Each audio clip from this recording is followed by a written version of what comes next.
തിരുപ്പിറവി ദിനം ആഘോഷമാക്കി വിശ്വാസികൾ. രാത്രികളിൽ പള്ളികളിൽ നടന്ന പ്രധാന ചടങ്ങുകളിലും പ്രാർത്ഥനാ ചടങ്ങുകളിലും നിരവധി പേർ പങ്കെടുത്തു. പട്ടം സെന്റ് മേരീസ് കത്തീഡ്രലിൽ നടന്ന തിരുപ്പിറവി ആഘോഷ ചടങ്ങുകൾക്ക് കർദിനാൾ മാർ ബസേലിയോസ് ക്ലീമീസ് കാതോലിക്ക ബാവ നേതൃത്വം നൽകി. ക്രിസ്മസ് ദിനത്തിന്റെ പൊലിമ കളയാൻ മറ്റ് ആഘോഷങ്ങൾ പ്രഖ്യാപിക്കുകയാണെന്നും കരോൾ സംഘങ്ങളെ ആക്രമിക്കുന്ന പ്രതികൂല സാഹചര്യങ്ങൾ ദേശത്ത് വർദ്ധിച്ചു വരുന്നതായും ക്ലീമീസ് ബാവ പറഞ്ഞു.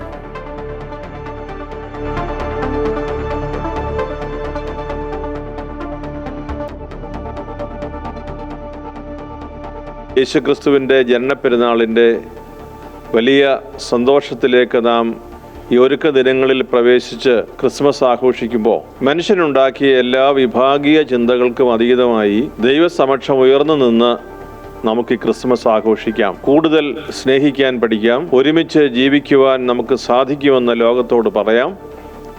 നാം ഒരുമിച്ച് ജീവിച്ചത് വഴി ഉണ്ടായ നേട്ടങ്ങളെക്കുറിച്ച് ഒരു സംസ്കാരമായി മറ്റുള്ളവർക്ക് പങ്കുവയ്ക്കാം. ഭാരതം ലോകത്തിന് കൊടുത്ത ഏറ്റവും വലിയ സമ്മാനം ഈ ആത്മസന്തോഷമാണ്. അതുകൊണ്ടാണ് ദാരിദ്ര്യമൊക്കെ ഉണ്ടായിരുന്ന ഒരു കാലത്ത് അതിനെ അതിജീവിച്ച് ലോകത്തോട് മുഴുവനായി നമ്മുടെ ഋഷിവര്യന്മാർ പറഞ്ഞത് ലോകത്തിലുള്ള എല്ലാ മനുഷ്യർക്കും സന്തോഷം ഉണ്ടാകട്ടെ എന്ന്. അത് പറയുന്നത് മനസ്സിൻ്റെ വലിപ്പമാണ്.